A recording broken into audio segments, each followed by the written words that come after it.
The smoke hung thick in the basement of Murphy's bar, curling around the single hanging bulb that swayed gently above the poker table. It was 3 in the morning, and most of Chicago had long since gone to bed. But not the men in this room. Not tonight.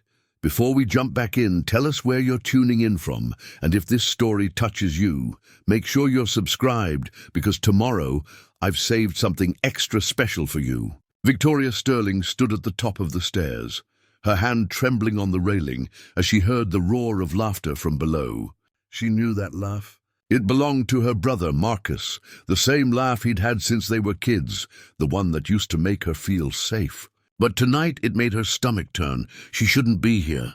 She'd promised herself she wouldn't come looking for him anymore, wouldn't try to save him from himself. But when their mother called at 2 in the morning, voice cracking with worry, Victoria couldn't ignore it. Marcus had disappeared again, and Mom had that tone, the one that said she knew exactly where he was, but couldn't bear to say it out loud. Victoria descended the stairs slowly, each step creaking beneath her weight. The voices grew louder, more distinct. She could make out at least 5 different men, maybe 6. The air smelled like cheap whiskey and cheaper cigars. When she reached the bottom, the scene before her was worse than she'd imagined. Marcus sat slumped in a metal folding chair, his shirt untucked and stained with what looked like bourbon. His eyes were bloodshot, unfocused, as he stared at the cards in his hand like they were written in a language he'd forgotten how to read. In front of him sat a pathetic pile of crumpled bills and loose change, maybe $40 total. Across from him sat a man Victoria had never seen before, Raymond Ray Dalton, though she wouldn't learn his name until later. He was maybe 45, with slicked-back hair and a gold watch that caught the light every time he moved his wrist. His pile of chips and cash dwarfed everyone else's at the table. He looked comfortable, in control, like a predator who'd already spotted his prey. To Ray's right sat another man, younger, maybe in his early 30s. He wore a simple black jacket and had the kind of face that was easy to overlook. Not handsome, not ugly, just present. His eyes, though, were different, sharp, aware. He watched Marcus with an expression Victoria couldn't quite read. Hey, look who finally showed up. Marcus's words slurred together as he spotted Victoria. My baby sister. Come to watch your big brother win big. Victoria's jaw tightened. Marcus, we need to go now. Go! Marcus laughed, but it came out wrong, desperate. I'm about to turn this whole thing around, Vic. One more hand. I can feel it. Ray Dalton leaned back in his chair, studying Victoria with eyes that made her skin crawl. So this is the famous sister. Marcus talks about you constantly. Victoria, right? She didn't answer, keeping her eyes on her brother. Marcus, Mom is worried sick.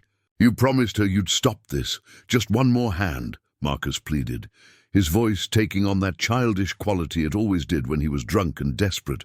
I'm down, but I can make it back. I just need— You need to go home, Victoria said firmly. She moved closer to the table, reaching for her brother's arm. Ray held up a hand, his smile widening.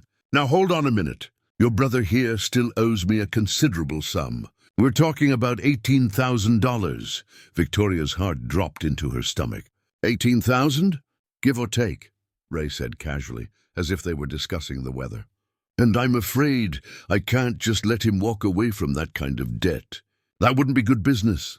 The other men at the table had gone quiet, watching the scene unfold with the detached interest of spectators at a boxing match. He doesn't have that kind of money, Victoria said, her voice steady despite the panic rising in her chest. Nobody in our family does. Well, that presents a problem, doesn't it? Ray tapped his fingers on the table, the gold watch glinting. Because I don't give credit, and I don't forgive debts. Marcus's face had gone pale beneath the fluorescent light. The drunken confidence had drained away, replaced by the sick realization of what he'd done. Ray, come on, man. We've been playing for years. You know I'm good for it. Are you? Ray's voice hardened. Because last I checked, you still owed Mickey Brennan $3,000 from last month. And the month before that, you promised Big Tommy you'd have his money by Friday. It's Tuesday and I heard you're still short. Victoria felt like she'd been punched. She looked at her brother, this man she'd grown up with, who used to walk her to school and scare away the boys who teased her and barely recognized him. "Marcus, what have you done?" He couldn't meet her eyes. Ray stood up slowly, buttoning his jacket. "Here's what's going to happen. You've got 72 hours to come up with my money, all of it. If you don't, wait." The word came out before Victoria could stop it. Every eye in the room turned to her. "There has to be another way. Some kind of arrangement." Ray's smile returned, but it was different now, calculating. "An arrangement? What did you have in mind, sweetheart?" Victoria's mind raced. She was a paralegal at a small firm downtown, barely making enough to cover her own rent and student loans. $18,000 might as well have been 18 million. "I don't know, but there has to be something. Payment plan? I could work for you, help with..." "Victoria, no," Marcus said, suddenly finding his voice. "Don't do this." "Shut up, Marcus," she snapped. Then to Ray, "What if I could guarantee you get your money? My brother and I will both work to pay it off. Whatever it takes."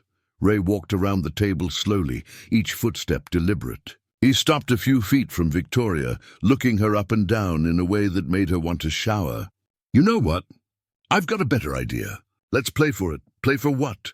Victoria asked, though part of her already knew the answer. "One hand, poker. Your brother plays for me." Ray gestured to the table. "If he wins, the debt is erased, completely forgotten. And if he loses..." Ray's smile widened. "Then you belong to me. Not permanently, of course. Let's say 1 year. You work for me, do whatever I need, and at the end of that year we call it even." The room had gone completely silent. Even the sounds from the bar upstairs seemed to have faded away. "Absolutely not," Marcus said, standing up so fast his chair fell backward. "Vic, we're leaving now." But Victoria was calculating. 1 year. It was insane, borderline illegal, probably completely illegal. But if Marcus lost, if he couldn't pay, what would these men do to him? She'd heard stories about people who couldn't pay their gambling debts. Bodies found in the Chicago River, people who just disappeared. "I'll do it," she said quietly. "Victoria." Marcus grabbed her arm. "Are you out of your mind? You don't know what you're agreeing to." She pulled her arm free, looking her brother dead in the eyes. "I know exactly what I'm doing. You're my brother. You're all Mom has left since Dad died. So sit down and play the best damn hand of poker you've ever played in your life." Ray was already shuffling the cards, that predatory smile never leaving his face. "I like her. She's got spine." "All right, Marcus. Let's make this interesting. 5-card draw. Nothing wild. Pure skill and luck." Marcus looked like he might throw up. His hands shook as he sat back down, righting his chair. "Vic, please, don't make me do this." "You already did this," she said softly. "Now we're just trying to fix it." The young man in the black jacket, the one who'd been quiet this whole time, finally spoke. "This isn't right." His voice was calm, measured with an edge of something Victoria couldn't identify. "You can't bet a person. That's human trafficking," Ray laughed. "Oh, come on, Owen, don't be so dramatic. It's a gentleman's agreement." "Right, Victoria. Nobody's forcing you. Owen, so that was his name." Victoria met his eyes briefly, saw concern there, maybe even anger. But what choice did she have? "Deal the cards," she said. Ray dealt with practiced ease. 5 cards to Marcus, 5 to himself. Marcus picked up his hand with trembling fingers, staring at the cards like they held the secret to the universe. Victoria couldn't breathe. She watched her brother's face, trying to read any sign of hope, any indication that maybe, just maybe, this would work out. Marcus discarded 3 cards and drew 3 more. His expression didn't change. Ray discarded 2, drew 2. His smile grew. "Let's see what you've got, Marcus," Ray said, spreading his cards on the table. 3 queens. "Not bad, if I do say so myself." Marcus's face crumbled. His hands shook so badly he could barely hold his cards. Slowly, like a man walking to his own execution, he laid them down, a pair of 7s. Nothing else. The room erupted in gasps and low whistles. Ray's laugh filled the space like poison gas. Preparing and narrating this story took us a lot of time, so if you are enjoying it, subscribe to our channel. It means a lot to us. Now back to the story. Well, well, well. Ray said, standing and spreading his arms wide. "Looks like I just won myself a beautiful assistant. Victoria, honey, welcome to your new life." Victoria couldn't move, couldn't think. The reality of what had just happened crashed over her like a wave of ice water. 1 year. She'd just agreed to 1 year of... what? What exactly had she committed herself to? Marcus had his head in his hands, shoulders shaking. She wanted to hate him, wanted to scream at him for being so weak, so stupid. But he was still her brother, and she'd made her choice. "I want it in writing," Victoria heard herself say, her voice coming from somewhere far away. "A contract, stating exactly what I'm agreeing to, and that at the end of 1 year, all debts are cleared." Ray raised an eyebrow, impressed. "Smart girl. I'll have my lawyer draw something up. Don't worry, I'll keep it professional." The way he said professional made Victoria's skin crawl. Owen stood up abruptly, his chair scraping against the concrete floor. "This is wrong." He looked at Ray with something close to disgust. "You know this is wrong." "What I know," Ray said, his voice hardening, "is that the kid owed me money and couldn't pay. His sister volunteered a solution. That's called free market economics, Owen. Maybe you should brush up on it." Owen's jaw clenched, but he didn't respond. Instead, he looked at Victoria, and in his eyes she saw something unexpected, an apology. Like he was sorry for not stopping this, even though there was nothing he could have done. "Come on," Ray said, putting a hand on Victoria's shoulder. She flinched. "Let me show you where you'll be working. No time like the present to start your new career." "Wait," Marcus said, his voice barely a whisper. Can I talk to my sister? Just for a minute?" Ray checked his watch, that damn gold watch, and sighed dramatically. "Fine, 2 minutes. Then she's coming with me." He walked up the stairs, the other men following like a pack of hyenas, trailing behind a lion. Only Owen remained for a moment, lingering at the base of the stairs. He looked like he wanted to say something, but ultimately he just shook his head and left. Marcus grabbed Victoria's hands. His palms were sweaty, and he was crying openly now. "Vic, I'm so sorry. I'm so sorry. I never meant for..." "I know," she said, surprised by how calm her own voice sounded. "I know you didn't. I'm going to fix this. I swear to God I'll figure out a way to get you out of this. I'll get the money, Marcus." She squeezed his hands. "You need to go home. Tell Mom I'm staying with a friend for a while. Don't tell her the truth. Promise me. I can't lie to her. You've been lying to her for months about the gambling. What's one more lie if it keeps her from having a heart attack?" Victoria's voice cracked slightly. "Please, just give me some time to figure this out. What if he hurts you? What if he won't?" Victoria wasn't sure she believed it, but she needed Marcus to leave before she broke down completely. "He wants me to work for him. That's all. I'll be fine." Marcus pulled her into a hug, holding on like she might disappear if he let go. "I love you, Vic. I'm going to make this right. I promise." "I love you too," she whispered. "Now go." He pulled away reluctantly, wiping his face with the back of his hand. He looked young suddenly, like the kid brother she used to protect from bullies on the playground. 2 minutes are up," Ray's voice called down from upstairs. "Time to go, Victoria." Marcus gave her one last desperate look before turning and climbing the stairs. His footsteps echoed in the empty basement, and then he was gone.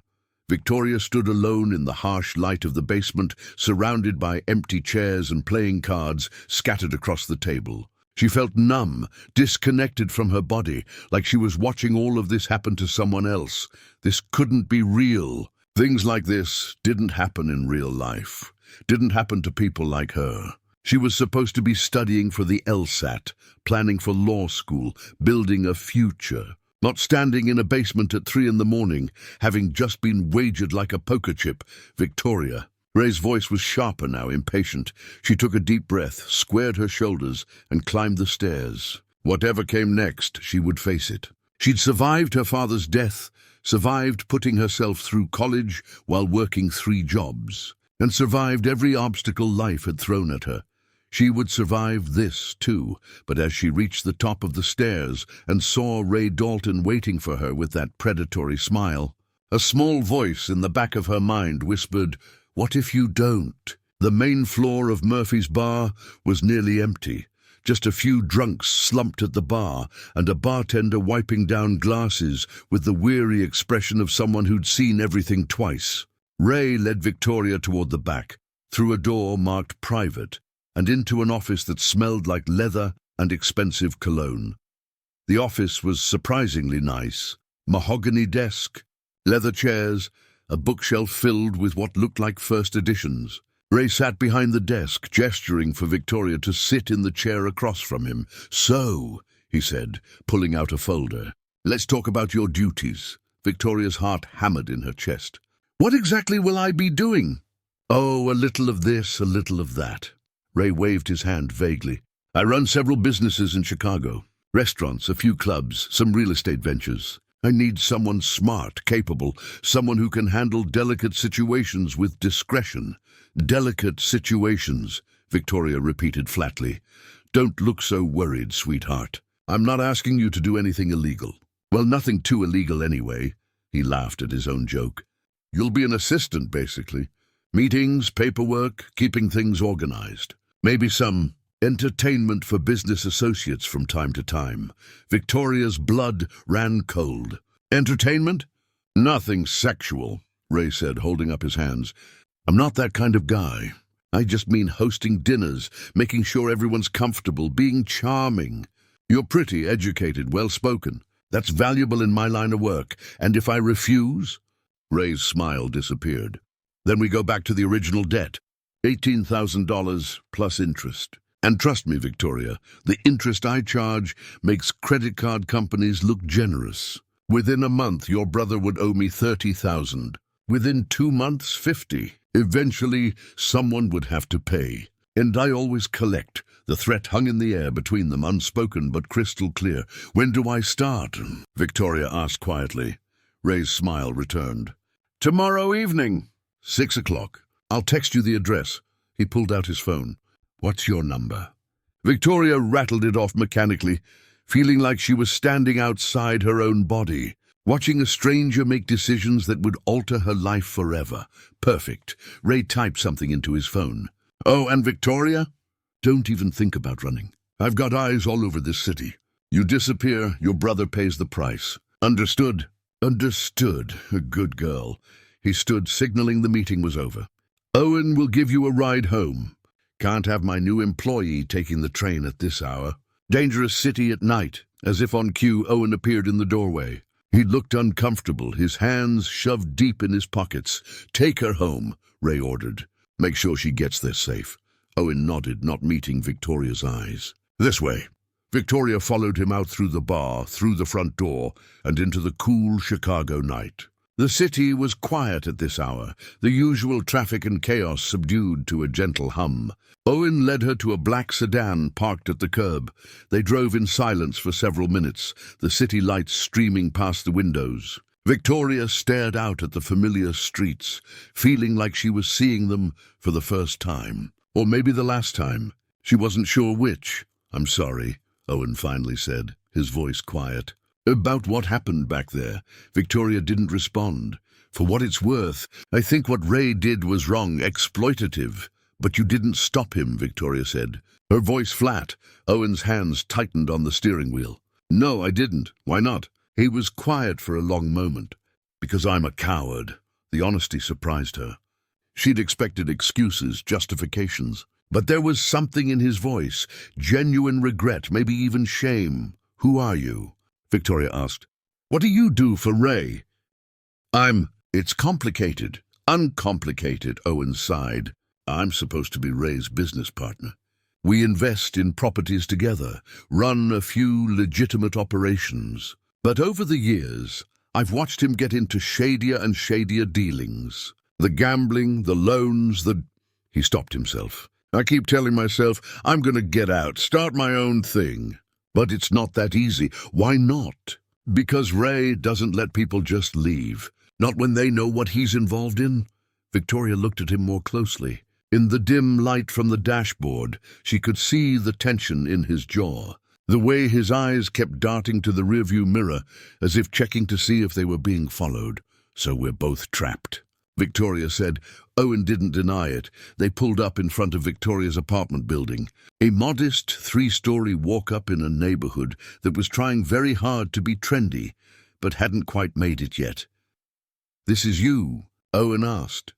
Victoria nodded, reaching for the door handle. "Wait." Owen pulled out his phone, typing quickly. "I'm giving you my number. If things get difficult with Ray, call me. I can't promise I can do much, but maybe I can help. Somehow." Victoria took the number, saving it in her phone without comment. "Why would you help me?"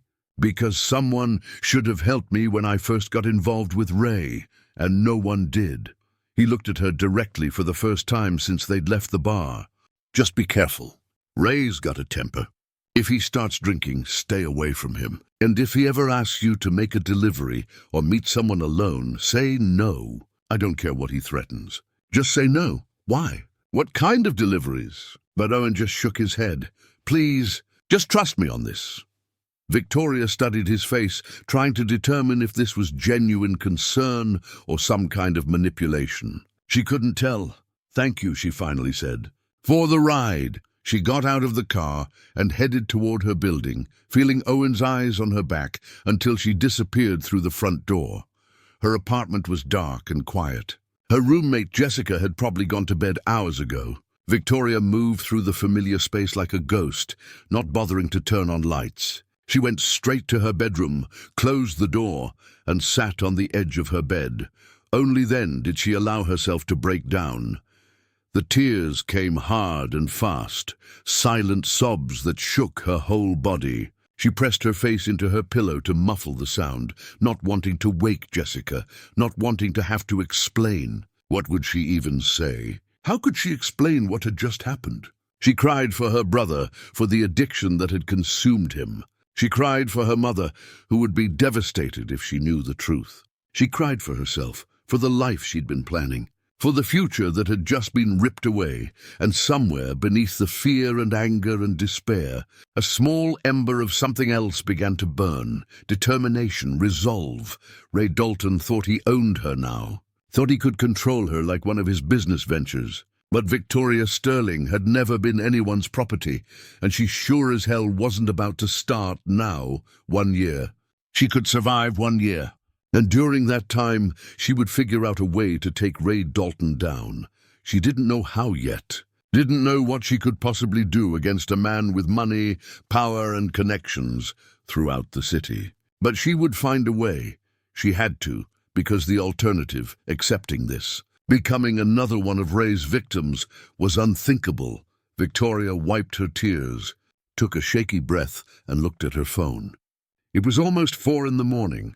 In a few hours, she'd have to go to work at the law firm, pretend everything was normal, smile at clients, and proofread documents like her entire world hadn't just imploded.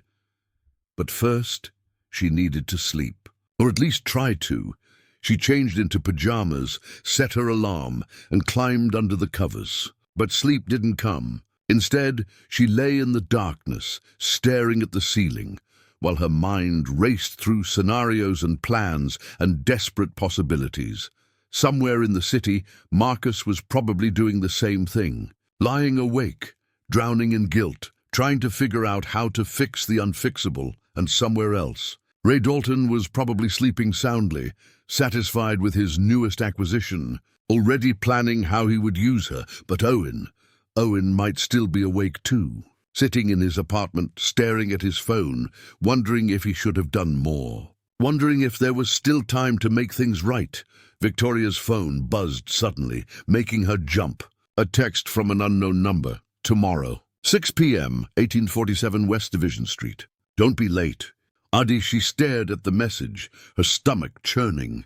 This was really happening. In less than 14 hours, her new life would begin. Victoria set her phone down and closed her eyes, willing her racing heart to slow down. She needed rest, needed to be sharp for whatever came next. But as she finally drifted towards sleep, one thought kept circling through her mind like a mantra. 1 year. Just survive 1 year. Then you're free. If only she knew how wrong she was.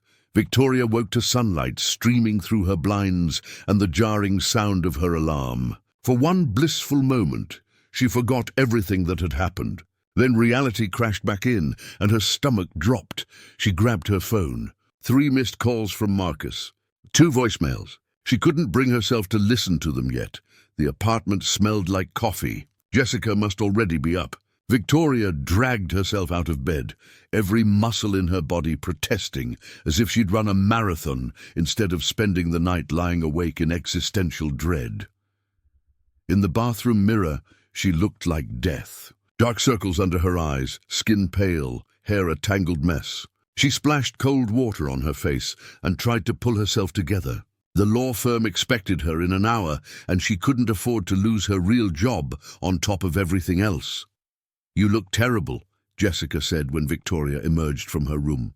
Her roommate was perched on their second-hand couch, nursing a travel mug and scrolling through her phone. Jessica worked in marketing and had the kind of effortless, put-together look that Victoria normally envied. Today, she just felt numb to it. "Didn't sleep well," Victoria muttered, heading for the coffee pot. "Marcus again?" Victoria's hand froze halfway to the mug. "What? Your brother? I heard you come in super late, and you only do that when you're dealing with his mess." Jessica's voice was sympathetic, but edged with frustration. "Vic, I love you, but you can't keep doing this. He's never going to get better if you keep bailing him out." "If only you knew," Victoria thought. "I know, you're right." Jessica set down her phone, studying Victoria's face. "What happened last night?" "Nothing, just same old stuff." The lie tasted bitter. "I need to get ready for work." She escaped back to her room before Jessica could probe further. She couldn't tell her roommate the truth, couldn't tell anyone. The weight of the secret pressed down on her chest like a stone. At the law firm, Victoria moved through her morning on autopilot, filing motions, organizing depositions, answering phones. Her boss, attorney Margaret Chen, was in court all day, which meant less supervision and more time for Victoria's mind to wander to dangerous places. What would Ray Dalton make her do tonight? The address he'd sent was in Ukrainian Village, a neighborhood she knew vaguely. It could be anything, a restaurant, an office, someone's home. The uncertainty gnawed at her. Around noon, her phone buzzed. Marcus. She stepped into the break room and answered. "Hello?" "Vic." His voice was hoarse, like he'd been crying. Or maybe he'd just been drinking. "I can't stop thinking about last night." "Tell me you're okay." "I'm at work," she said quietly, checking to make sure no one was within earshot. "I can't really talk. Did Ray contact you?" "Yes, I'm meeting him tonight." Silence on the other end. "Then I talked to some people about getting the money. There might be a way." "Marcus, stop!" Victoria rubbed her temples. "You don't have $18,000. You can't get $18,000. This is done. I made my choice. It's not done. I'm going to fix this, Vic. I swear." "How?" The word came out sharper than she intended. "How are you going to fix this? Another poker game? Another bet that doesn't pay off? You can't even fix yourself." The silence that followed was painful. "I'm sorry," Marcus whispered finally. "I'm so sorry." Victoria's anger deflated as quickly as it had risen. "I know you are, but sorry doesn't change anything. I have to go." She hung up before he could respond, before the guilt could fully sink its teeth in. Her brother was drowning, and instead of throwing him a lifeline, she was angry at him for pulling her under too. What kind of person did that make her? The afternoon dragged on. Every time Victoria glanced at the clock, it seemed like time had somehow moved backward. Finally, mercifully, 5 o'clock arrived. She gathered her things and headed out, telling herself to go home, change, and face whatever Ray Dalton had planned. But as she stepped onto the street, she saw him, Owen, standing across the road, leaning against a lamppost like he'd been waiting. When their eyes met, he straightened and crossed toward her. "What are you doing here?" Victoria asked, glancing around nervously. Had Ray sent him to watch her? "I wanted to talk to you before tonight." Owen looked uncomfortable, his hands shoved in his jacket pockets. "There's a coffee shop around the corner. Can we?" Victoria checked her watch. She had less than an hour to get home and change. But curiosity, and maybe a desperate need for any information that might help her survive what was coming, made her nod. The coffee shop was one of those aggressively hip places. with exposed brick and baristas who took themselves too seriously. Owen ordered 2 black coffees and led Victoria to a corner booth far from other patrons. "How did you know where I work?" Victoria asked. "Ray did a background check on you." Owen slid one of the coffees toward her. "He knows everything, where you live, where you work, your credit score, parking tickets, everything." Victoria's skin crawled. "Of course he does. Look, I know you don't trust me." "You shouldn't, but I wanted to warn you about tonight." Owen leaned forward, his voice dropping. "The address Ray gave you. It's one of his clubs. High-end place, very exclusive.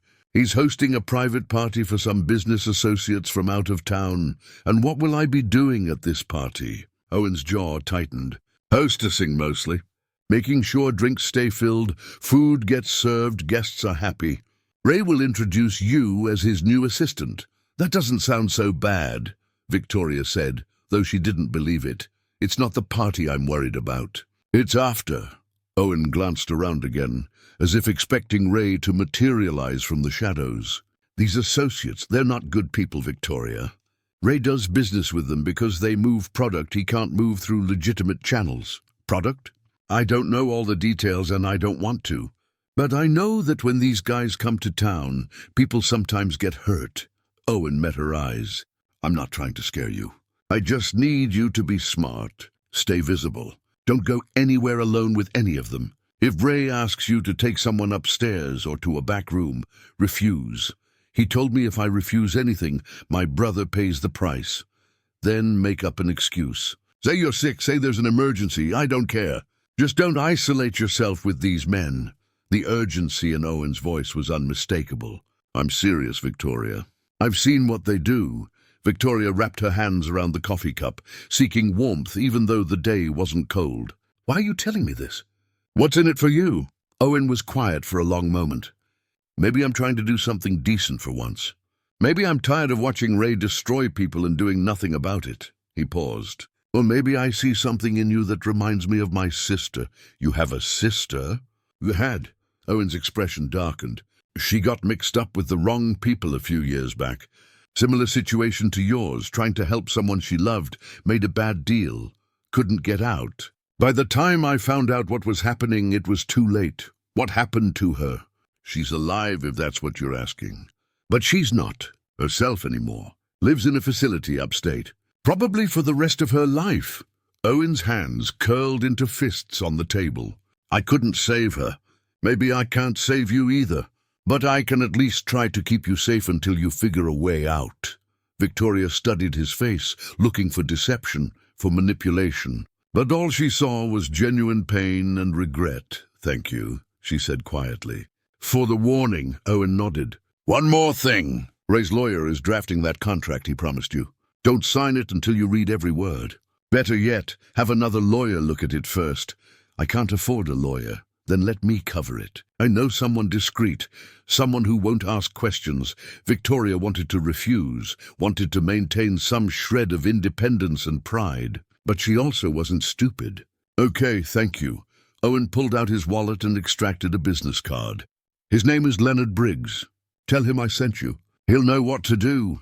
Victoria pocketed the card. They sat in silence for a moment, 2 people trapped in Ray Dalton's web, each trying to find their way out. "I should go," Victoria finally said. "I need to change before tonight. I'll drive you home. You don't have to." "I know." Owen stood, leaving cash on the table for the coffee. "But I'm going anyway." The drive back to Victoria's apartment was quieter than the night before. Owen seemed lost in thought, and Victoria was too busy preparing herself mentally for the evening ahead. When they pulled up to her building, Owen turned to her. "Tonight, when you get to the club, ask for Diane. She's the floor manager. Tell her you're Ray's guest, and she'll help you get oriented. She's a good person, as good as anyone in Ray's orbit can be, anyway." "Diane, got it. And Victoria." Owen waited until she met his eyes. "Be careful."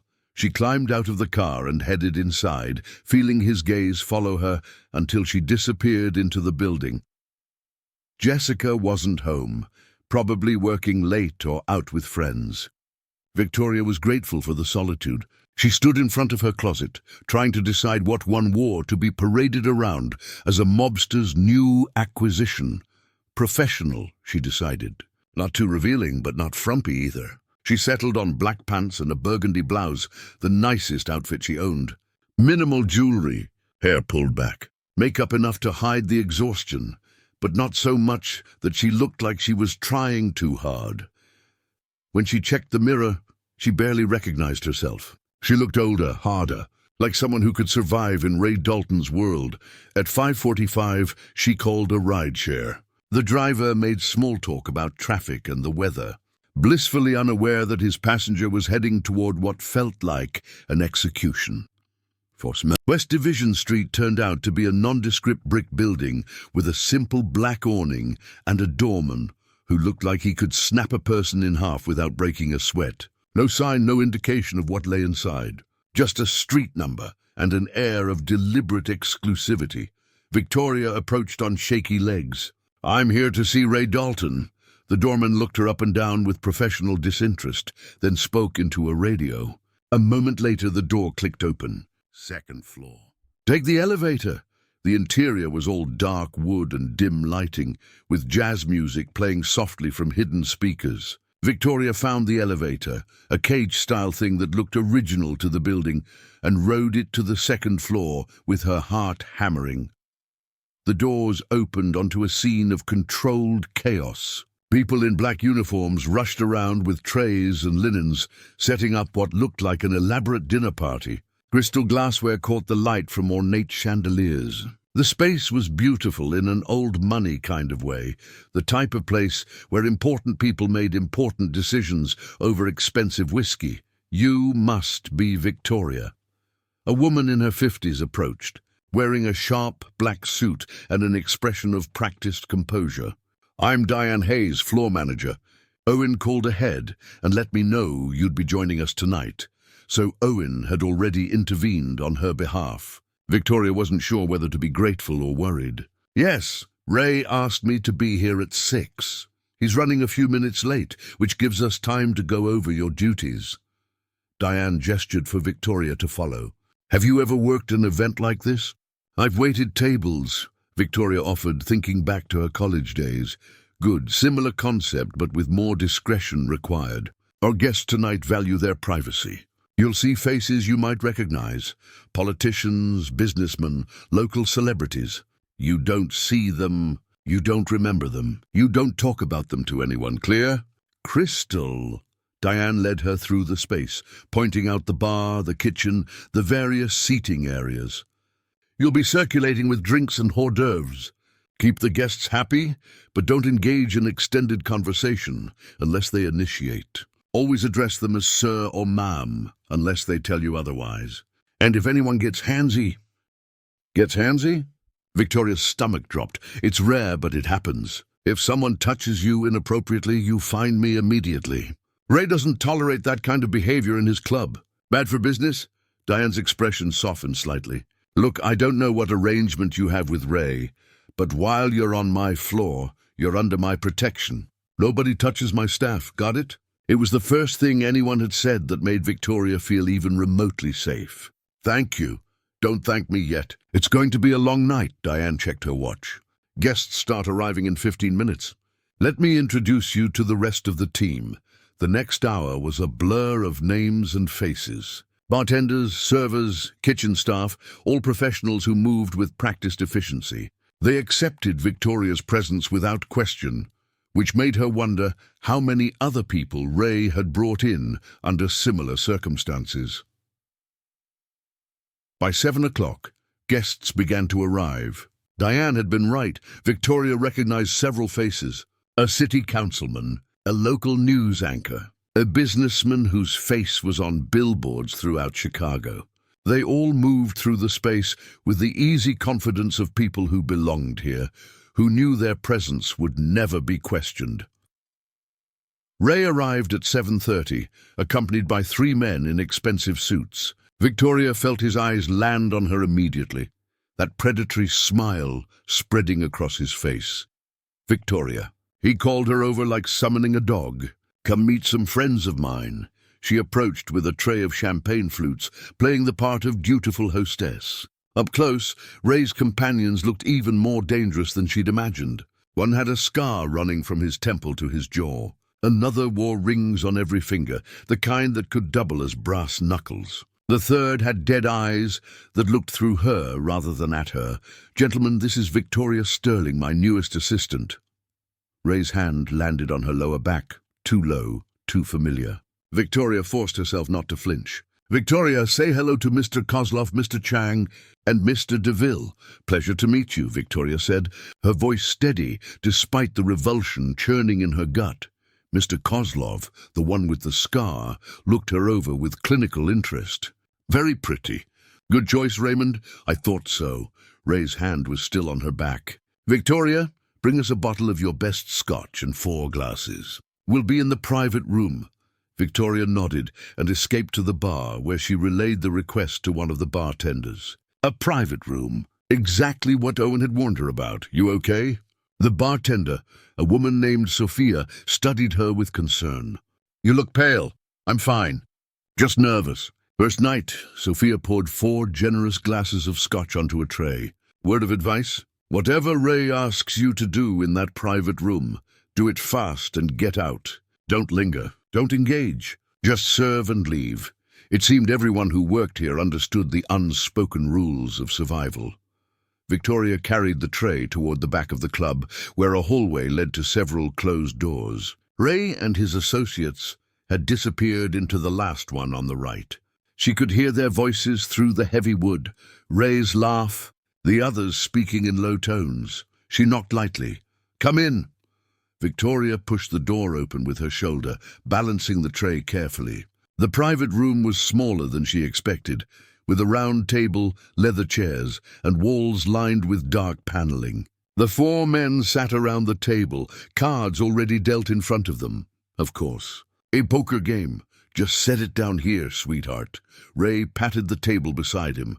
Victoria set down the tray and turned to leave. "Wait." The word came from Mr. DeVille, the one with the dead eyes. "Stay. Pour for us." It wasn't a request. Victoria's pulse quickened, but she kept her face neutral. She picked up the bottle and moved around the table, pouring 2 fingers of scotch into each glass. Mr. Kozlov's eyes followed her the entire time.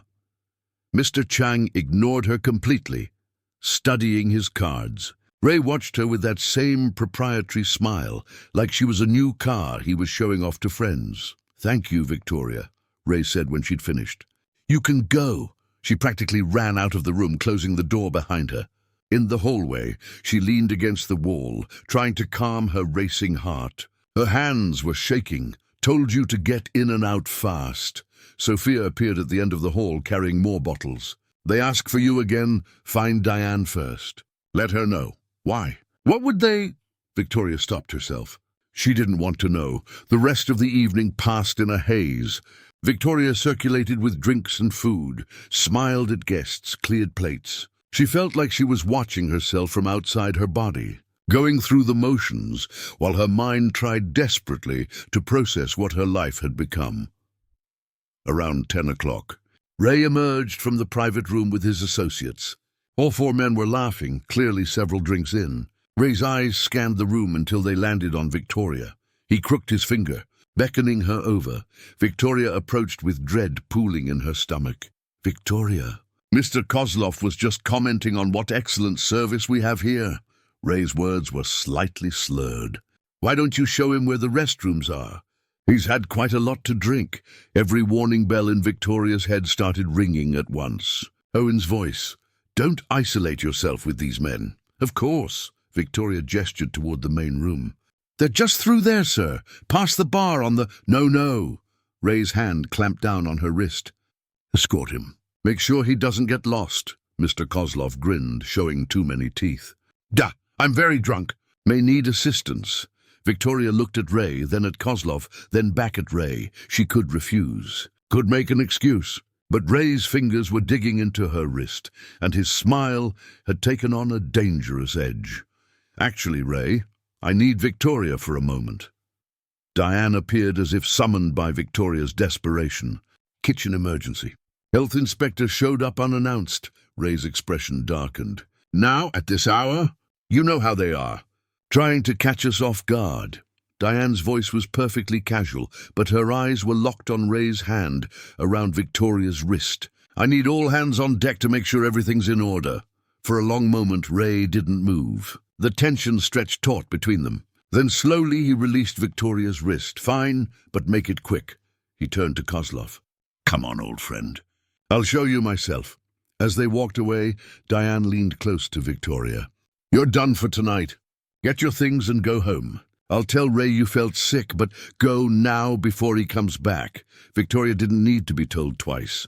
She grabbed her coat from the staff room and headed for the elevator, half expecting Ray to materialize and drag her back. But she made it to the street without incident, emerging into the cool night air like a swimmer breaking the surface after being underwater too long. Her phone buzzed. A text from Owen. Did you get out okay? She realized he'd probably been the one who alerted Diane, who'd been watching out for her even though he wasn't there. She typed back, yes, thank you. 3 dots appeared, then disappeared, then appeared again. Finally, good, get some rest. Tomorrow might be worse. Victoria flagged down a cab, too shaken to deal with rideshare small talk. During the ride home, she stared out the window at the passing city, trying to process everything, one night down. 364 to go. When she got home, Jessica was asleep. Victoria collapsed onto her bed, fully clothed, too exhausted to even change. But sleep wouldn't come. Her mind replayed the evening on an endless loop. Ray's hand on her back, Kozlov's hungry eyes, the trapped feeling of being in that private room. Her phone buzzed again. Marcus, Mom's asking about you. What should I tell her? Victoria stared at the message. What could he possibly tell their mother? That her daughter had been wagered in a poker game? That she was now basically owned by a criminal for the next year? She typed back, tell her I'm working on a special project. Long hours. I'll call her this weekend. The lie sat heavy in her chest, but what choice did she have? Another text came through, this time from an unknown number. Same time tomorrow. Wear something nice. R.D. Victoria's stomach turned. This was her life now. Day after day of serving Ray Dalton and his associates, of walking the knife's edge between cooperation and survival. But as she lay in the darkness, something inside her hardened. Ray thought he owned her, thought he could control her with threats and intimidation, but he didn't know who he was dealing with. Victoria Sterling had put herself through college working 3 jobs. She'd survived her father's death and held her family together when her mother fell apart. She'd clawed her way into law school on a scholarship and worked her ass off to stay there. She was not some fragile thing that would break under pressure. Ray Dalton had made a mistake tonight. He'd shown her his world, introduced her to his associates, let her see the inner workings of his operation. He thought he was displaying his power over her. Instead, he'd given her something far more valuable, information, and information, as Victoria had learned in her legal studies, was the most powerful weapon of all. She pulled out Leonard Briggs's business card and set it on her nightstand. Tomorrow she would call him about the contract. She would start documenting everything, names, faces, conversations, transactions. She would build a case, slowly and carefully, until she had enough to bring Ray Dalton down. It might take the full year. It might take longer. But she would do it, because Victoria Sterling was nobody's property. And Ray Dalton was about to learn that the hard way. The next morning, Victoria woke with a plan crystallizing in her mind. She'd spent the hours between 3 and 5 a.m. researching everything she could find about Ray Dalton online. Public records showed he owned 4 restaurants, 2 nightclubs, and multiple properties throughout Chicago. On paper, he was a legitimate businessman. But the gaps in the records, the LLCs with opaque ownership structures, the properties bought through shell companies, told a different story. She called Leonard Briggs's office at 9 a.m. sharp.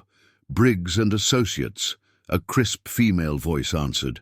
Hi, I need to speak with Mr. Briggs. Owen Mercer referred me. There was a pause. 1 moment, please. 30 seconds later, a gravelly voice came on the line. This is Leonard Briggs. Owen said you might call. When can you come in? I work until 5, but I could come after. Come now. This can't wait. His tone left no room for argument. I'm at 200 South Wacker, Suite 3100. Ask for me at reception. Victoria called in sick to the law firm, something she'd never done before, and took the train downtown. The Briggs and Associates office was in one of those gleaming high-rises that made her feel underdressed just walking through the lobby. Leonard Briggs himself was in his 60s, with silver hair and the sharp eyes of someone who'd seen every trick in the book twice. "Sit," he said, gesturing to a chair in his corner office. The view of Lake Michigan was spectacular. Owen gave me the basics. "Show me what you've got." Victoria handed him the text from Ray with the address and time. He said there would be a contract. "I haven't seen it yet." Briggs read the text, his expression darkening. "You understand this arrangement is illegal? You can't contract someone into indentured servitude, no matter what your brother owes." "I know. But Ray made it clear, if I don't cooperate, my brother gets hurt. Or worse." Briggs leaned back in his chair, steepling his fingers. "Raymond Dalton is a dangerous man with connections that run deep in this city. If you're planning to fight him, you need to be smart about it. Evidence, documentation, a paper trail he can't deny. That's why I'm here. I need to know what to look for in this contract, what to document, how to protect myself legally." "Smart girl." Briggs pulled out a legal pad. "First, when he presents the contract, photograph every page before you sign. Send the photos to me immediately. I'll review and advise. Second, start keeping a detailed journal. Dates, times, locations, people you meet, conversations you overhear. Third, if possible, record interactions. Illinois is a two-party consent state for recordings, but if you're in a public place, or if they're discussing criminal activity, there are exceptions." Victoria absorbed all of this, her mind racing. "What about going to the police?" Briggs's expression turned grim. "Ray has at least 3 cops on his payroll that I know of. Maybe more. You go to the wrong person, and you're dead in the water, or just dead. When you have enough evidence, we go to the FBI. Federal agents are harder to corrupt. How long will that take?" "Months, maybe a year." "You said he gave you a year contract?" Victoria nodded. "Then that's your timeline. Use it. Gather everything you can." Briggs pulled out a business phone from his desk drawer. "Burner phone encrypted. Use it to contact me and only me. Don't use your regular phone for anything sensitive. Ray's probably monitoring it." The thought sent ice through Victoria's veins. "He can do that?" "He has the money and connections to do whatever he wants. Assume you're being watched at all times. Assume your apartment, your phone, maybe even your clothes have listening devices." Victoria felt the walls closing in. "How am I supposed to live like that?" "Very carefully." Briggs slid a card across the desk. "That's a private investigator I trust. Former FBI. He can sweep your apartment for bugs, check your car, teach you counter-surveillance techniques. His fee is on me. Owen's already paid for it. Why is Owen helping me?" Briggs was quiet for a moment. "Because he couldn't help his sister, and it's been eating him alive ever since. You're his shot at redemption." He stood, signaling the meeting was ending. "Be careful, Miss Sterling. Ray Dalton has destroyed better people than you or me. Don't underestimate him." Victoria left the office with the burner phone hidden in her purse and a list of instructions that read like something from a spy novel. She felt both empowered and terrified. Empowered because she now had a plan. Terrified because that plan required her to deceive a man who could make her disappear without a trace. She spent the afternoon at a coffee shop, reading everything Leonard Briggs had emailed her about building a legal case. By the time 6 p.m. rolled around, she felt marginally more prepared for whatever Ray would throw at her. This time, the address was different. A restaurant in River North called Bellissimo, one of Ray's legitimate businesses. Victoria arrived to find it closed for a private event, with Ray himself greeting guests at the door in an expensive suit. Victoria. His smile was warm, but his eyes were calculating. "You're punctual. I like that. Come inside." The restaurant was stunning, all exposed brick and Edison bulbs, with an open kitchen where chefs worked like synchronized dancers. About 30 people milled around with wine glasses, the low hum of conversation filling the space. "This is one of my flagship properties," Ray said, steering her through the crowd with a hand on her elbow. "Tonight's event is important. City officials, business owners, community leaders. I need you to work the room. Be charming, make connections, make me look good. What exactly am I supposed to say? That you're my executive assistant, that I'm a pillar of the community, that Bellissimo has the best Italian food in Chicago." Ray leaned closer, his breath hot on her ear. "And smile, Victoria. You look like you're attending a funeral." He walked away before she could respond, leaving her alone in a sea of strangers. Victoria took a deep breath and grabbed a glass of wine from a passing server. If Ray wanted her to play a role, she would play it perfectly, while gathering every piece of information she could. She started with a group near the bar, 3 men in their 50s discussing city contracts.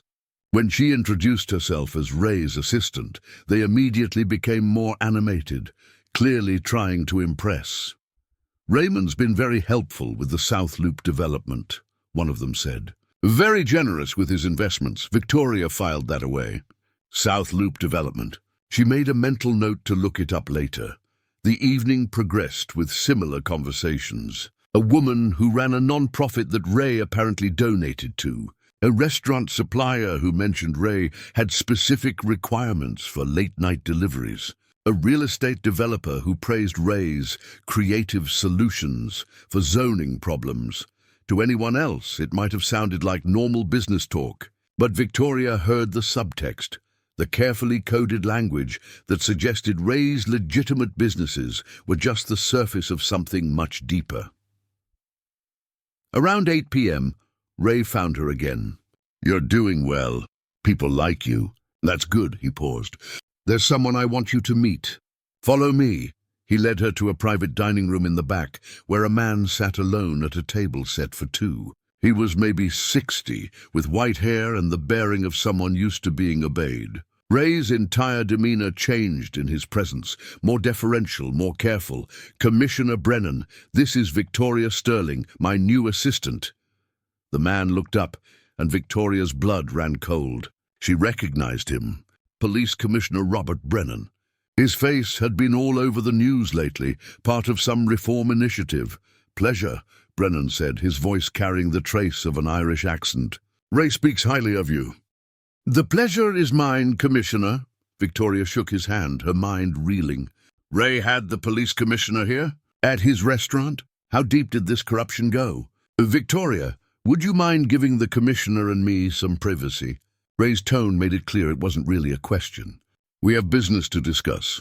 "Of course." Victoria retreated, but not before she heard the beginning of their conversation about the evidence locker situation we discussed. The door closed, cutting off the rest. Victoria's hands were shaking. Evidence locker. The police commissioner. She needed to document this, needed to find a way to prove what she'd just witnessed. She pulled out her regular phone to check the time, then remembered Briggs's warning.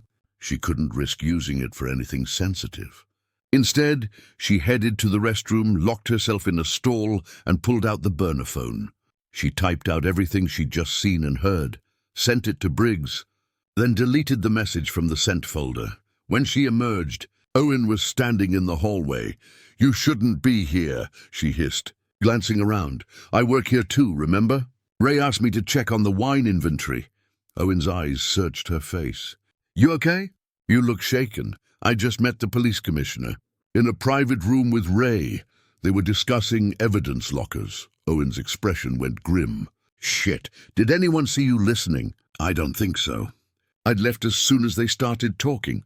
"Good. That's good." Owen ran a hand through his hair. "Listen, Ray's going to present the contract tonight. After the guests leave. Don't sign it without reading every word." "I know." "Briggs already told me." Owen's eyebrows rose. "You met with him?"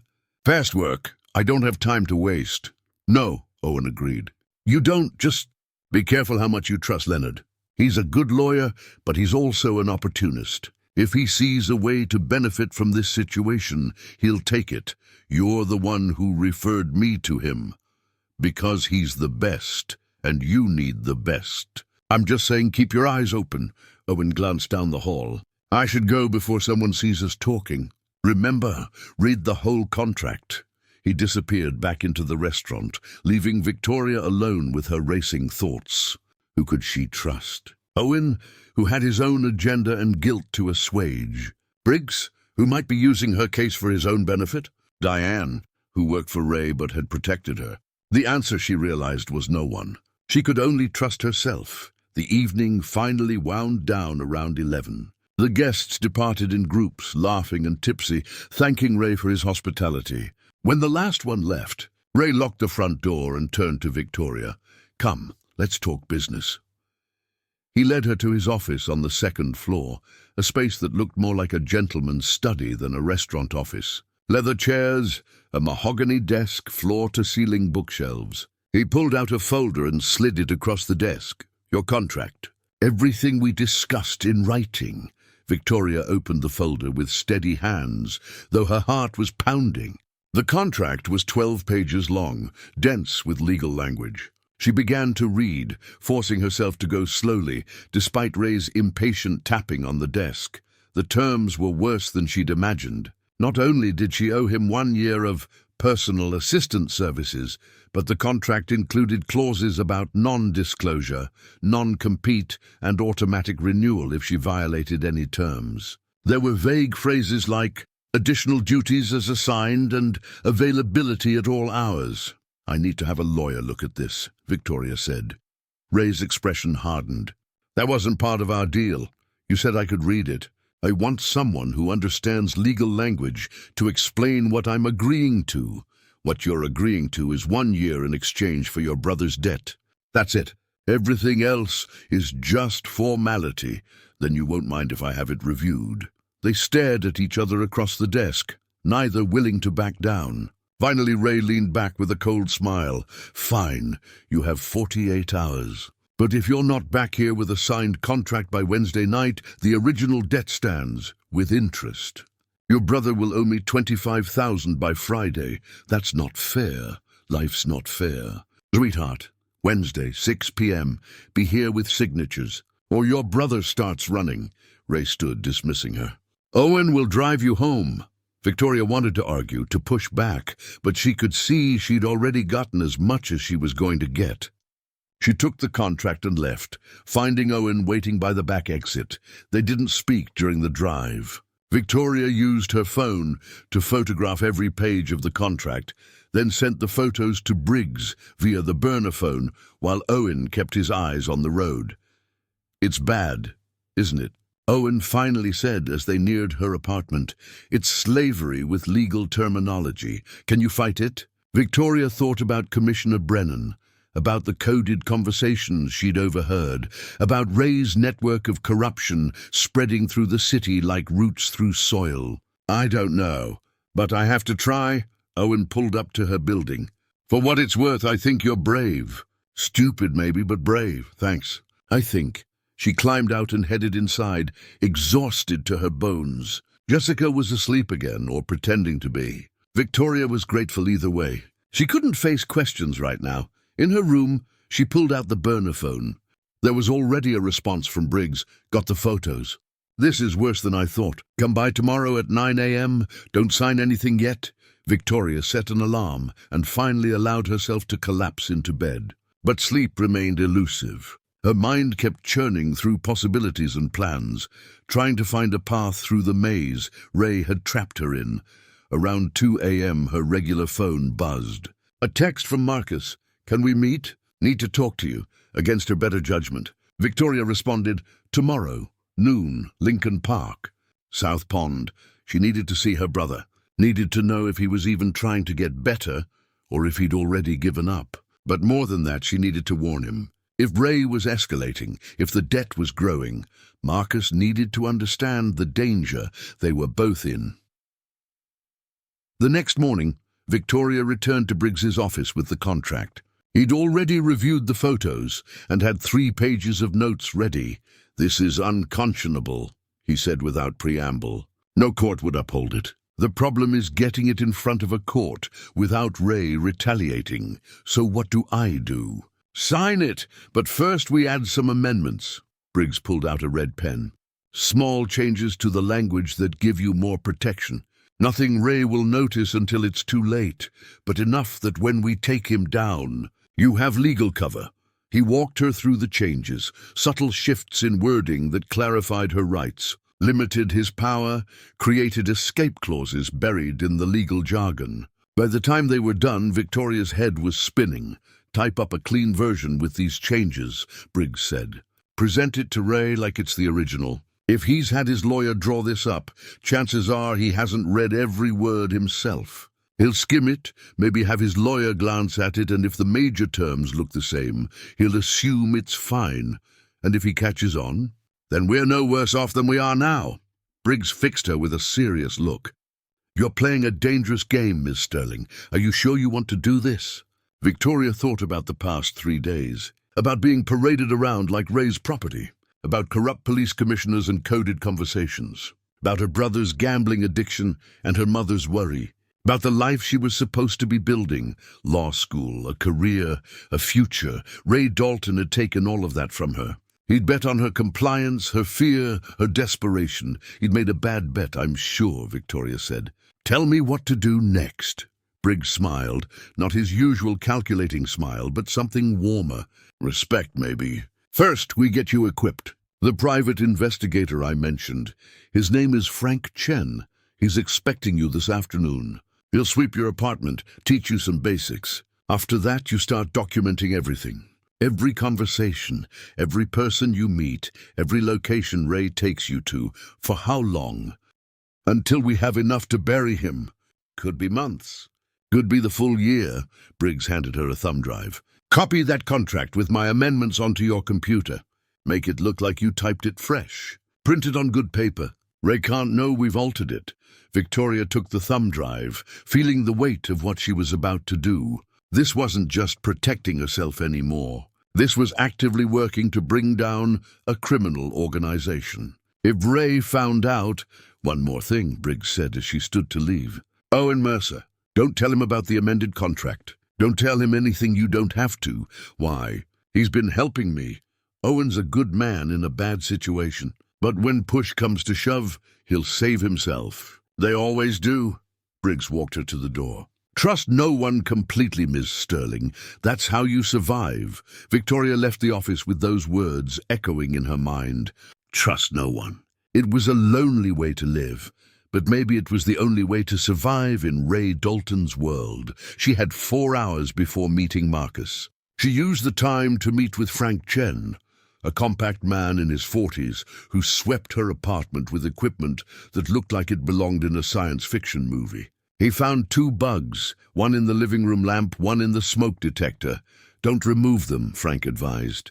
If Ray's people are monitoring, they'll know you found them. Just be careful what you say in those rooms. He taught her counter-surveillance basics, how to check if she was being followed, how to spot cameras, how to communicate without being overheard. By the time he left, Victoria felt like she'd completed a crash course in espionage. At noon, she met Marcus at Lincoln Park.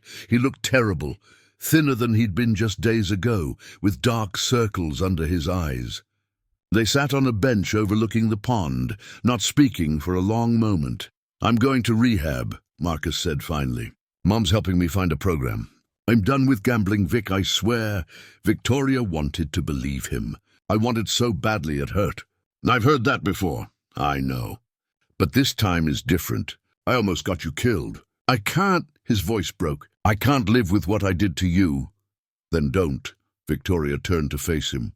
Don't live with it. Change it. Actually, change it this time. I will. I promise. Marcus grabbed her hand. And I'm going to get you out of this thing with Ray. I'm going to work, save money, pay him back. Marcus, stop.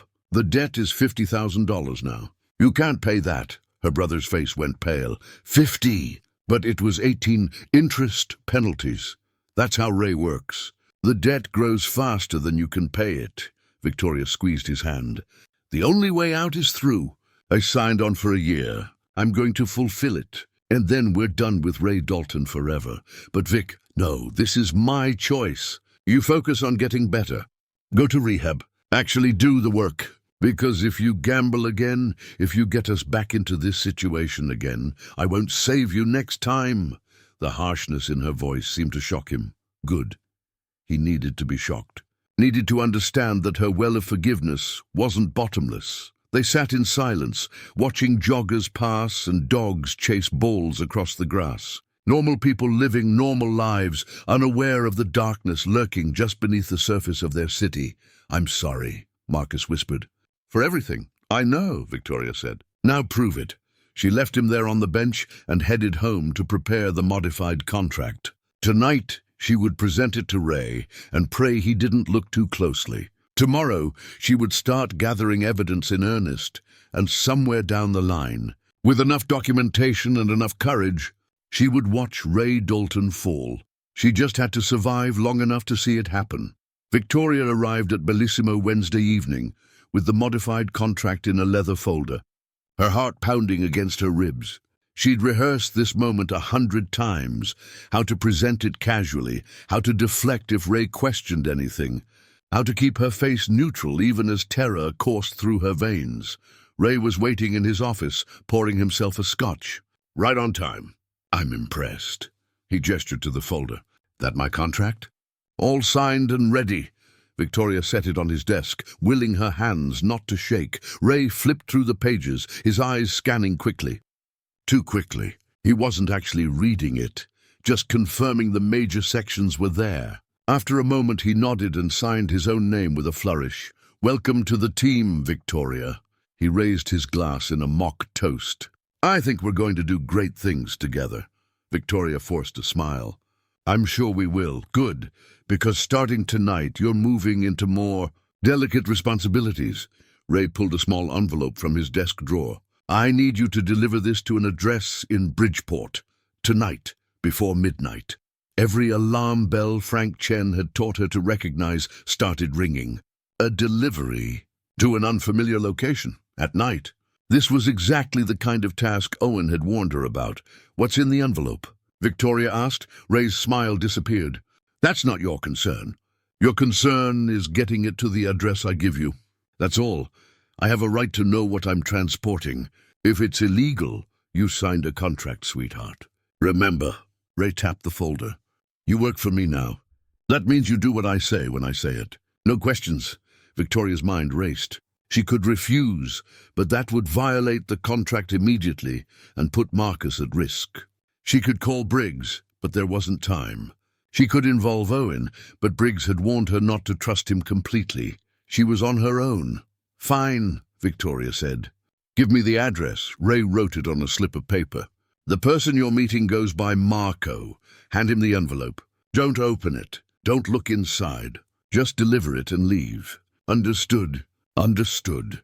Ray handed her the envelope. Standard manila, sealed, surprisingly light. "And Victoria? Don't disappoint me. I'd hate for something unfortunate to happen to that brother of yours while he's in rehab. Vulnerable place, rehab. Lots of ways for accidents to occur. The threat was crystal clear. Victoria took the envelope and left before her composure could crack. In the parking lot, she pulled out the burner phone and texted Briggs. "Forced to make delivery. Bridgeport. Unknown contents." "What do I do?" His response came within seconds. "Go, document everything. Photos of location, description of person, note exact time. Don't open the envelope. Call me when it's done." Victoria entered the address into her GPS. Bridgeport was 20 minutes away, a working-class neighborhood that had seen better days. As she drove, she tried to calm her racing thoughts. This was just a delivery. Hand over an envelope, leave. Simple, except nothing with Ray Dalton was ever simple. The address turned out to be a warehouse near the river, the kind of place where bad things happened in movies. A single light illuminated the entrance. Victoria parked under a streetlight. Frank had taught her to always stay visible, and approached the door with the envelope clutched in her sweaty palm. A man emerged from the shadows before she could knock. Tall, heavily muscled, with tattoos crawling up his neck. "You Marco's delivery?" "I'm looking for Marco, yes." He held out his hand. Victoria gave him the envelope. He ripped it open immediately, so much for not looking inside, and pulled out what appeared to be a key and a slip of paper with numbers written on it. "Tell Ray we're square," the man said, then disappeared back into the warehouse. Victoria stood there for a moment, processing. A key and numbers. Could be anything, a storage unit, a safe deposit box, coordinates. She pulled out her phone and quickly photographed the warehouse exterior, including the address placard and the man's retreating figure. As she turned to leave, she noticed something that made her blood run cold. A black sedan parked across the street, engine running. Someone sitting in the driver's seat, watching. Was it Ray's people, making sure she completed the delivery? Or was it someone else? The FBI, maybe, surveilling the warehouse. Victoria walked to her car with measured steps, refusing to look at the sedan directly. She started her engine and pulled away, watching the rearview mirror. The sedan didn't follow. She drove straight to an all-night diner and called Briggs from the parking lot using the burner phone. "I made the delivery," she said when he answered. It was a key and some numbers. The person seemed to be expecting it. But Briggs, there was someone watching. A black sedan. Could be Ray's security. Could be law enforcement. "Either way, you did the right thing," Briggs paused. "How do you feel?" It was an odd question. Terrified, angry, like I just became an accessory to something criminal. "Good, hold on to that feeling. It'll keep you sharp." Briggs's voice softened slightly. "You're doing well, Victoria. Better than most people would in your situation. Just keep documenting, keep your head down and trust the process." But Victoria was tired of trusting the process. She was tired of being reactive, of letting Ray dictate her every move. It was time to take some control back. Over the next 3 weeks, Victoria fell into a rhythm. Days at the law firm, evenings working for Ray, hostessing at his restaurants, attending his business dinners, making deliveries she didn't understand to places she didn't want to be. She documented everything on the burner phone, building a comprehensive log of Ray's operations. She also started to notice patterns. Certain people appeared repeatedly. Conversations followed similar scripts. Money changed hands in specific ways at specific times. Ray's empire had a structure, and once Victoria understood it, she could start to see the vulnerabilities. Owen remained a constant presence, always hovering at the edges of her assignments. Sometimes helping, sometimes just watching. Victoria couldn't figure out his angle, couldn't determine if he was genuinely trying to protect her or just assuaging his own guilt. One evening, after a particularly tense dinner party where Ray had gotten drunk and handsy with the female staff, Owen caught Victoria in the parking lot. "You okay?" he asked, though his tone suggested he already knew the answer. "I'm fine. You're not fine. Nobody's fine after dealing with Ray when he's been drinking." Owen leaned against her car, blocking her door. "I know you're planning something. Building some kind of case against him." Victoria's blood ran cold. "I don't know what you're talking about." "Yes, you do. And I'm not going to stop you, but you need to be more careful. Ray's getting suspicious. He thinks you're too compliant, too perfect. That's not natural for someone in your position. What am I supposed to do? Fight him on everything? No, but make a mistake once in a while. Show up late. Mess up an order. Be human." Owen's eyes were serious. "Perfect people are dangerous to Ray. They make him paranoid." It was good advice, Victoria realized. She'd been so focused on gathering evidence that she'd forgotten to act like a normal person under duress. "Why are you helping me?" she asked for what felt like the 100th time. Owen was quiet for a long moment. "Because I'm leaving. Next month. I've been moving money out quietly, setting up accounts Ray can't touch. Soon as I have enough, I'm gone. New city, new name, new life. And you're telling me this because when I disappear, Ray's going to be furious. He'll tighten security, crack down on everyone in his orbit. Whatever you're planning, you need to do it before I leave. Otherwise, you'll never get another chance." Victoria processed this information. 1 month. She had 1 month to gather enough evidence to bring Ray down. "When exactly are you leaving?" "November 15th. I've got everything arranged." Owen finally moved away from her car door. "I probably shouldn't have told you, but I figured you deserved a heads up. For what it's worth, I hope you succeed. Someone needs to stop him." He walked away into the night, leaving Victoria with a ticking clock in her head. November 15th, less than 4 weeks away. She called Briggs immediately. "We need to accelerate the timeline. I might not have a full year. They met the next day at his office, spreading out everything Victoria had documented. It was extensive: photos, recordings, transaction logs, names, dates, locations. But Briggs' expression was grave. "It's good work," he said, "but it's not enough. Everything you have is circumstantial.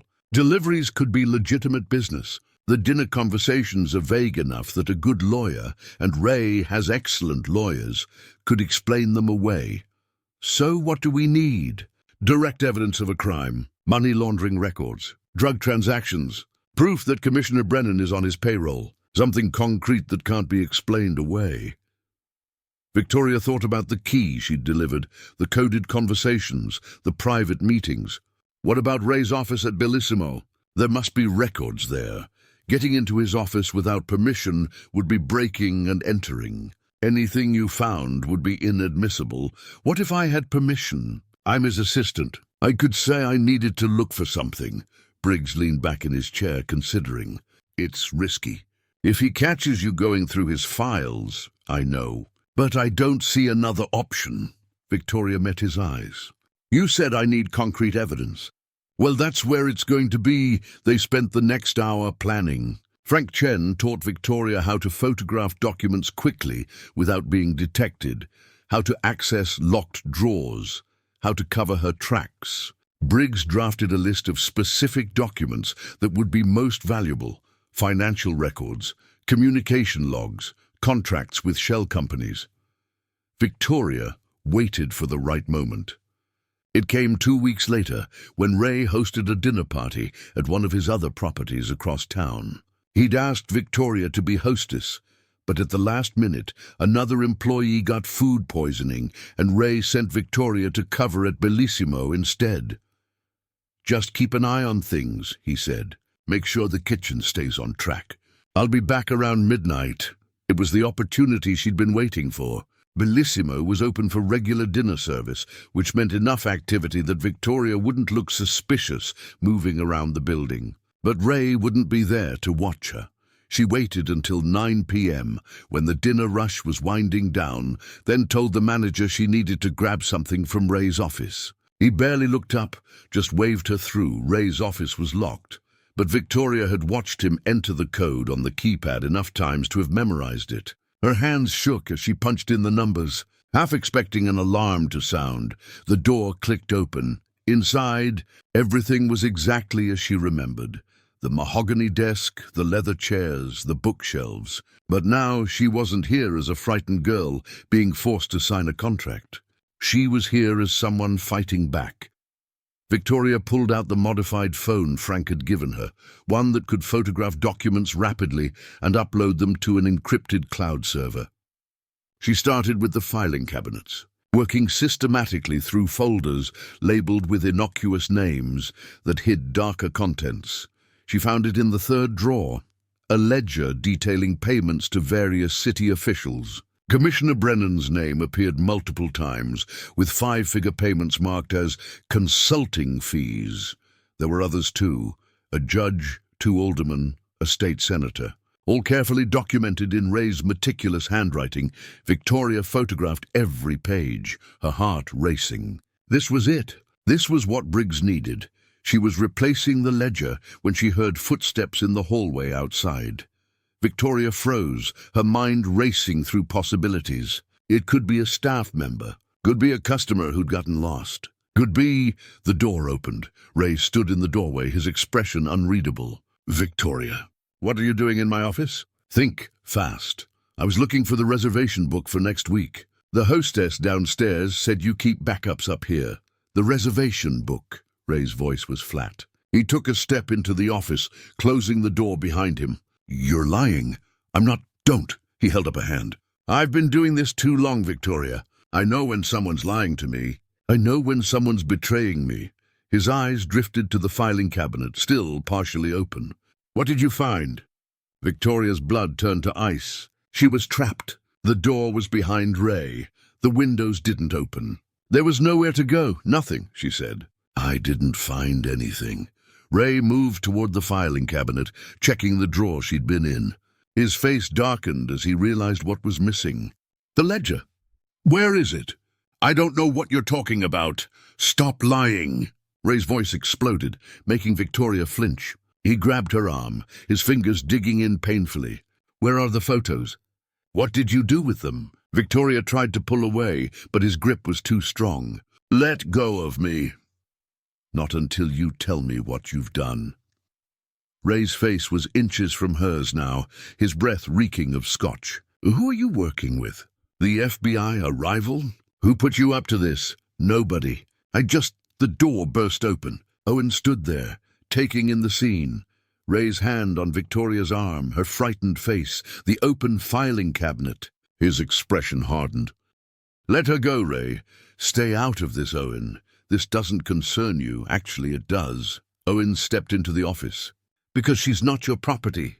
She never was. That contract you made her sign, it's illegal, unenforceable. She doesn't owe you anything. Ray released Victoria's arm, turning his attention to Owen. What the hell are you talking about? I'm talking about the fact that you can't own a person. You can't force them into servitude because her idiot brother owes you money.